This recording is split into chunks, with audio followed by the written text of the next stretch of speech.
গতকালের প্রলয়ঙ্করী ঝড়ে চরভদ্রসিংহ উপজেলায় প্রচুর গাছপালা পড়ে মানুষের বসতঘর ক্ষতিগ্রস্ত হয়েছে। আমাদের এ পর্যন্ত পাওয়া আমরা সংবাদে আমরা যেটুকু জানি যে 105 জন কৃষকের কলা বাগান ক্ষতিগ্রস্ত হয়েছে এবং 30 জন কৃষকের ভুট্টার ক্ষেত ক্ষতিগ্রস্ত হয়েছে। এছাড়া আমরা শুনেছি যে 10টি বিদ্যুতের খুঁটি উপড়ে পড়েছে। তো এক্ষেত্রে আমরা গতকাল ঝড় শেষ হওয়ার পরপরই আমরা পরিদর্শনে বের হয়েছিলাম।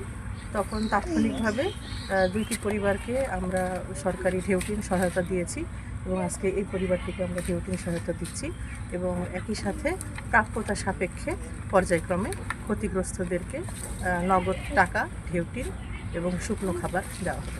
স্যার, এই সাহায্যের পরিমাণ কি ছিল? সাহায্যের ক্ষেত্রে নগদ 3000 টাকা দেওয়া হবে এবং ঢেউটিন দেওয়া হবে এবং প্রযোজ্য ক্ষেত্রে শুকনো খাবার। ঢেউটিন কত বান্ডিল? প্রতি পরিবারকে 1 বান করে এবং যারা বেশি ক্ষতিগ্রস্ত তাদেরকে 2 বান্ডিল। আচ্ছা, আমি যতটুকু তথ্য পেয়েছি তাতে 11টি পরিবারের বাড়ি ভেঙেছে এবং ব্যাপক ফসলের ক্ষতি হয়েছে, ভুট্টা এবং কলা বাগানের ক্ষতি হয়েছে। এটা কি চরভদ্রসিংহ ইউনিয়নে? চরভদ্রসিংহ ইউনিয়নে।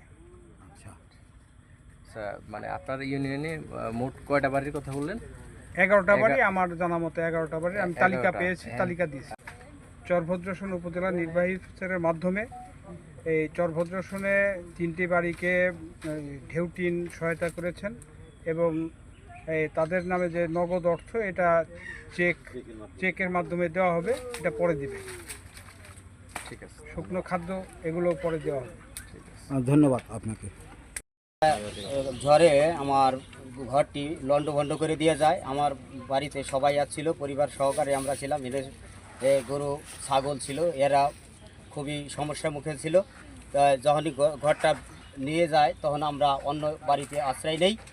চরভদ্রসিংহ ইউনিয়নের চেয়ারম্যান আমাদের টিনের ব্যবস্থা করছে, আমাদের চরভদ্রসিংহ নির্বাহী অফিসার সবচেয়ে কাজ করছে, আমাদের টিন একেবারে সরাসরি আমাদের হাতে মাঝে পৌঁছে দিছে। তাকে ধন্যবাদ জানাই, এই সবাইকে ধন্যবাদ জানাই। ঠিক আছে।